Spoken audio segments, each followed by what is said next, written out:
नमस्कार। आप सब लोगों को मालूम है कि भारत में एक बार फिर नोटबंदी हो गई है। हालांकि नवंबर 2016 की नोटबंदी से ये थोड़ी अलग नोटबंदी है। पिछली बार सारे बड़े नोट 500 और 1000 जो दो बड़े नोट थे उनको नरेंद्र मोदी ने प्रधानमंत्री के तौर पर घोषणा करके बंद कर दिया था और उसकी वापसी की एक समय सीमा निर्धारित कर दी थी कि इतने दिनों में आप बैंक से ये वापस ले लेंगे। अब आरबीआई ने यह फैसला लिया है कि जो सबसे बड़ा नोट भारत में है 2000 रुपये का, वो नोट 30 सितंबर तक आप बैंकों में जमा कर सकते हैं। चलन में भी रहेंगे, आप उनको वापस कर सकते हैं। बैंक अब 2000 रुपये के नोट आपको नहीं जारी करेंगे। ये फैसला तत्काल लागू हो गया। आप सब लोगों ने इस खबर को देखा होगा, सुना होगा, पढ़ भी रहे होंगे। लेकिन मेरा आज का मकसद आपसे बात करने का इस खबर को बताना नहीं है। इस खबर के पीछे की कहानी और इस खबर के साथ साथ कुछ और चीज़ें जो वित्तीय मामलों में बदलाव भारत में हो रहे हैं उस पर चर्चा करना है। देखिए, इस साल जब बजट पेश हुआ तो बजट में भारत में कुछ ऐसे फैसले लिए गए जिसकी चर्चा मीडिया में बहुत कम हुई या ना के बराबर हुई, लेकिन उसका असर भारत के लोगों पर लगातार पड़ रहा है। उस पर बात करना ज़रूरी है। दो मुद्दे हैं। एक, नोटबंदी। नोटबंदी ये फैसला जो अभी 2000 रुपये की करेंसी वापस लेने का है, इस फैसले की बुनियाद काफ़ी पहले पड़ गई थी। आप अगर ठीक से समझें तो पिछली नोटबंदी के कुछ ही समय बाद एक कोशिश शुरू की गई थी जब प्रधानमंत्री नरेंद्र मोदी ने ये घोषणा की कि बड़े नोट वापस लिए जाएंगे और ये नोट बंद हो जाएंगे, आज रात से ही ये चलन में नहीं रहेंगे। उसके बाद जब 2000 रुपये की करेंसी आई मार्केट में, तो जो एक कोशिश थी कि ब्लैक मनी या काला बाजारी या काला धन को रोका जाएगा, ऐसा कुछ भारत में हुआ नहीं। क्यों नहीं हुआ? क्योंकि अब आकर के वो दिखता है कि जिस तरीके से वो नोट वापस ले लिए गए और एक बड़ी मात्रा में करेंसी जारी की गई 2000 रुपये के नोट, तो हज़ार के दो नोट, 500 के 4 नोट, 2000 का एक नोट, तो कैरी करना लोगों के लिए ज़्यादा आसान हुआ। अगर पिछले 2 सालों में आप देखें तो भारत में ये अक्सर ये बात सुनने को आ रही थी कि एटीएम से 2000 रुपये के नोट नहीं निकल रहे हैं, और अंदर की खबर ये थी कि बैंक में भी बहुत ज़्यादा 2000 रुपये के नोट नहीं आ रहे थे। तो दरअसल क्या था कि 2018-19 के वित्तीय वर्ष में ही आरबीआई ने नए 2000 के नोट छापने बंद कर दिए थे। तो उसका आकलन तो हो गया था, उसका अंदेशा तो हो गया था कि कभी ना कभी आरबीआई इस नोट को वापस लेगी। थोड़ी देर हो सकती है, कोविड की वजह से देर हुई, लेकिन ये फैसला आ गया। अब ये फैसला जब आया है तो उस वक्त जो चिंता का विषय है वो ये है, तकरीबन 1.9 लाख करोड़ रुपए रिजर्व बैंक से जो निकले हैं, उन पैसों का कोई हिसाब नहीं है। हिसाब इन द सेंस कि उस पैसों के बारे में जानकारी नहीं है कि वो पैसे कहाँ हैं। जब किसी भी पैसे पर टैक्स जमा नहीं होता तो सरकारें उसको एक तरीके से काला धन मान लेती है।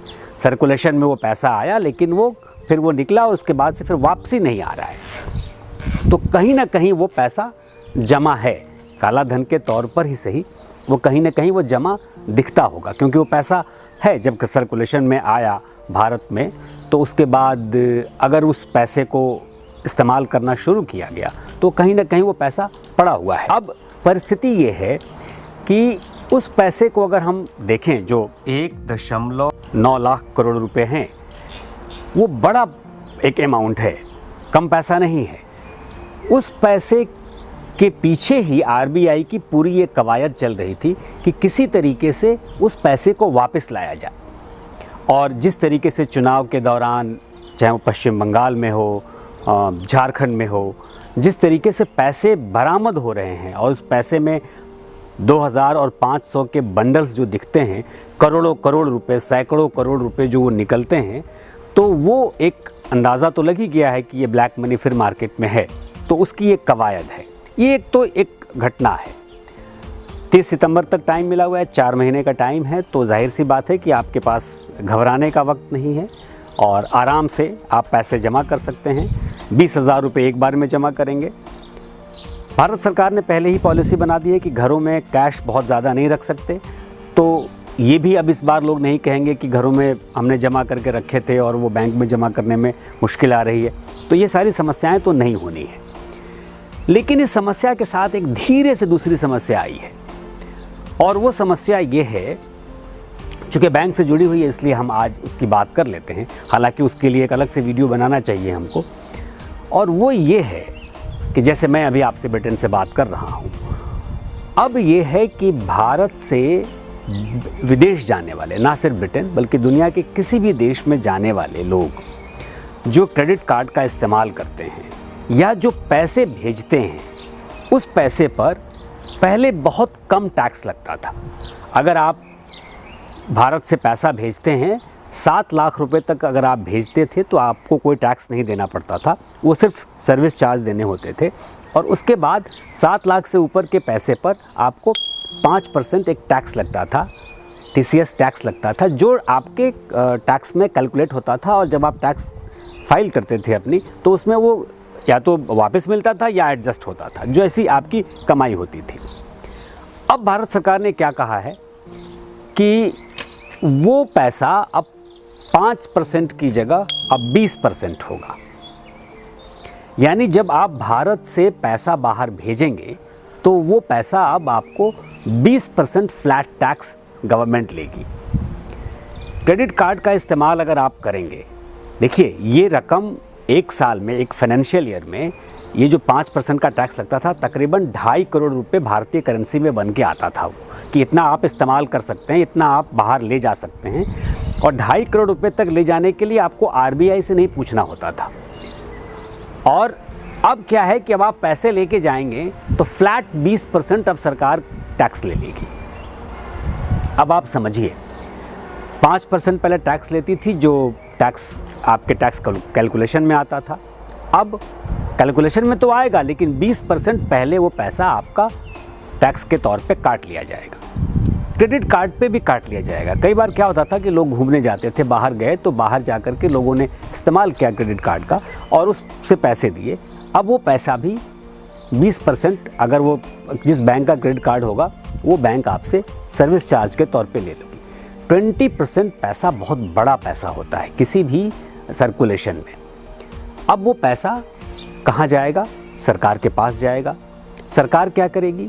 उस पैसे से लोन देगी। भाई बैंक का काम है लोन देना, और जो लोन मिलता है, जो लोन माफ़ी का एक दौर है हिंदुस्तान में, तो आपका पैसा आपसे टैक्स लेकर के सरकार बैंक को देगी, बैंक सरकार को देगी, और वो एक लोन के तौर पर लोगों को दिया जाएगा।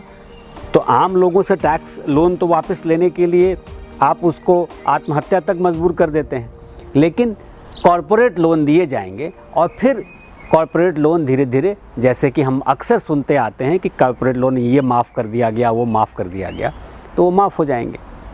मैं ये जिक्र इसलिए कर दिया कि आप समझिए कि आपकी मेहनत की कमाई का पैसा किस तरीके से, अगर थोड़ी सी आप ध्यान थोड़ा सा ना दें तो सरकार की नीतियाँ आपके लिए कितना नुकसानदेह हो सकती हैं। फिर आप कहेंगे कि हाँ, इसमें 2 चीज़ों के लिए छूट है, इलाज के लिए पैसा लेके जा रहे हैं और पढ़ाई के लिए पैसा लेकर जा रहे हैं। शिक्षा और स्वास्थ्य के लिए इसमें ये रिबेट दिया गया है। लेकिन अब आप पूछेंगे कि आप कितने लोग पैसा लेकर के जाते हैं? तो देखिए, पिछले अगर 4-5 सालों में ही देखें तो लाखों की तादाद में ऐसे लोग हैं जिन्होंने भारतीय नागरिकता छोड़कर विदेशों में नागरिकता ली है। हमने नहीं ली है, लेकिन हम आपको एक जानकारी दे रहे हैं। अब परिस्थिति ये है कि मैं ये जिक्र इसलिए कर रहा हूँ कि एक तरफ तो भारत में 2000 रुपये के नोट को बंद करके ब्लैक मनी को रोकने की बात की जा रही है, और दूसरी तरफ ये सारी कवायद जो इतने हेवी टैक्सेस लगाएंगे तो लोग क्या करेंगे?